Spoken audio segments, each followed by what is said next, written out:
Friends, good evening. RSM classes में आपका स्वागत है। हम पढ़ रहे थे संविधान सभा। संविधान सभा में हमने पढ़ा था कैबिनेट मिशन प्लान। क्या पढ़ा था?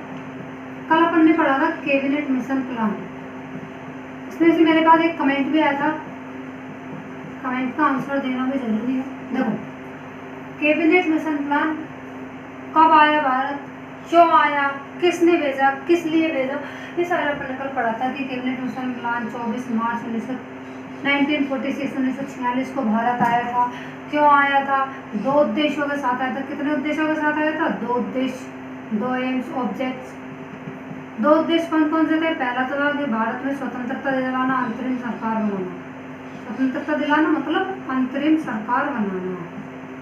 और दूसरा, भारत में संविधान सभा की जो मांग उठ रही थी उसको स्वीकार करना। इन दोनों उद्देश्यों के साथ कैबिनेट मिशन प्लान भारत आ जाता है। कहाँ से आता है? इंग्लैंड से आता है। यहाँ तक पहले पढ़ा था। कहाँ आता है? नई दिल्ली आता है। अब देखो, आगे अपन पढ़ते हैं कि जो कैबिनेट मिशन प्लान है ये भारत आया, दो उद्देश्यों के साथ आया। तो इसका पहला उद्देश्य क्या था? संविधान सभा।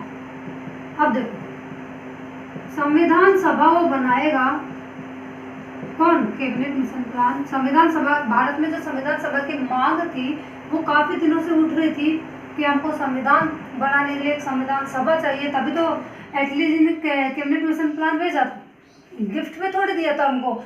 क्यों भेजा? कोई ना कोई वजह थी। क्या वजह थी? कि बार बार संविधान सभा की मांग उठ रही थी। अपन ने पढ़ा था एक वीडियो में। 1895 में सबसे पहले बाल गंगाधर तिलक ने उठाई थी। किन्होंने उठाई थी? बाल गंगाधर तिलक जी ने उठाई थी 1895 में, बाल गंगाधर तिलक। लेकिन इन्होंने जो ये मांग उठाई थी ये अनौपचारिक थी, अनऑफिशियल, अनौपचारिक।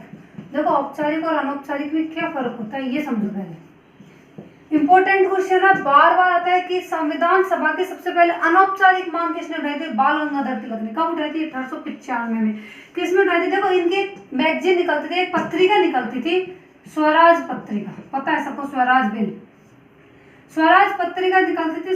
तो स्वराज पत्रिका में स्वराज बिल या स्वराज विधेयक के नाम से इन्होंने एक लेख प्रसारित किया था। इसमें संविधान सभा की मांग उठाई थी। कब उठाई थी? 1895 में उठाई। कैसी थी? अनौपचारिक। देखो, अनौपचारिक और औपचारिक में मतलब क्या होता है इसको अपन समझेंगे। देखो फ्रेंड्स, क्या होता है? एक तो होता है औपचारिक और एक होता है अनौपचारिक। एक होता है औपचारिक, औपचारिक। देखो, अनौपचारिक का मतलब होता है अनऑफिशियल और औपचारिक का मतलब होता है ऑफिशियल। अनऑफिशियल बोले तो कि ये किसी पार्टी से रिलेटेड नहीं थी, कोई राजनीतिक पार्टी से रिलेटेड मांग नहीं थी, ये केवल एक व्यक्तिगत मांग थी। ये किसी राजनीतिक पार्टी से रिलेटेड मांग नहीं थी। ये कैसी मांग थी? व्यक्तिगत मांग थी। इन्होंने खुद पर्सनली कहा था, इनको किसी ने फोर्स नहीं किया था, इनको किसी ने मोटिवेट नहीं किया था। ये किसी राजनीतिक पार्टी से जुड़े हुए नहीं थे। कि जैसे कि उस टाइम पे एक ही राजनीतिक पार्टी थी भारत में, कौन सी? कांग्रेस। कौन सी थी? कांग्रेस। तो कांग्रेस ने आकर के इनसे नहीं कहा था कि तुम मांग उठाओ, नहीं। इनके दिमाग की उपज थी, इनके दिमाग में आया और इन्होंने स्वराज बिल के नाम से मांग उठा दी थी। ये तो होता है अनौपचारिक, व्यक्तिगत। एक होता है औपचारिक। औपचारिक का मतलब होता है ऑफिशियल, किसी राजनीतिक पार्टी के थ्रू मांग उठाना। अब तो अनौपचारिक रूप से सबसे पहले मांग किसने उठाई थी? बाल गंगाधर तिलक ने। बहुत बार क्वेश्चन पूछा गया है, बीपीएससी, यूपीएससी सब में पूछा गया क्वेश्चन। नेक्स्ट आता है दोबारा, जब इन्होंने मांग उठाई थी इसके बाद में कब उठाई गई? 1922 में एम के गांधी जी ने उठाई थी। हमने सबने पढ़ा है, अंग्रेजों से डायरेक्ट मांग थी एम के गांधी जी ने। इसके बाद में 1928 में मोतीलाल नेहरू जी ने, ये भी हमने पढ़ा। किसने? मोतीलाल नेहरू जी ने, जिन्होंने संविधान का ब्लूप्रिंट पेश किया था, जो आज ब्लूप्रिंट है। इसके बाद में इधर ले लेते हैं अपन। हाँ, अब देखो, इनके बाद में औपचारिक मांग उठेगी। अब औपचारिक मांग, पहली बार औपचारिक मांग किसने उठाई थी? तो पहली बार औपचारिक मांग 1934 में, 1934 में एम एन रॉय जी ने 1934 में पहली बार औपचारिक मांग उठाई थी और संविधान सभा की औपचारिक व्याख्या भी की थी। औपचारिक। तो संविधान सभा की पहली बार औपचारिक मांग कब उठी? 1934 में। किसने उठाई? एम एन रॉय ने। कैसी मांग थी? औपचारिक। और अनौपचारिक सबसे पहले मांग किसने उठाई थी? 1895 में बाल गंगाधर तिलक। क्लियर है? तक आगे चले। देखो फ्रेंड्स आगे, अब देखो संविधान सभा की मांग उठ गई, संविधान सभा की मांग उठी तो कैबिनेट मिशन प्लान भारत आ चुका है। अब कैबिनेट मिशन प्लान का काम क्या है? संविधान सभा की जो मांग उठ रही है उसको पूरा करना। देखो अब देखो संविधान सभा, अब यहाँ से हमारा टॉपिक स्टार्ट होता है संविधान सभा कि कैसे संविधान सभा बनती है, कितने सदस्य होते हैं, क्या प्रोसेस होता है इसका। देखो इसको पहले थोड़ा सा समझो, देखो कड़ी से कड़ी जोड़ो, अपने आप टॉपिक बन जाएगा, अपने आप एक्सप्लेन हो जाएगा। संविधान सभा आज प्रेजेंट में अपन पढ़ते हैं लोकसभा, राज्यसभा, विधानसभा, सब पढ़ते हैं, सबको याद है।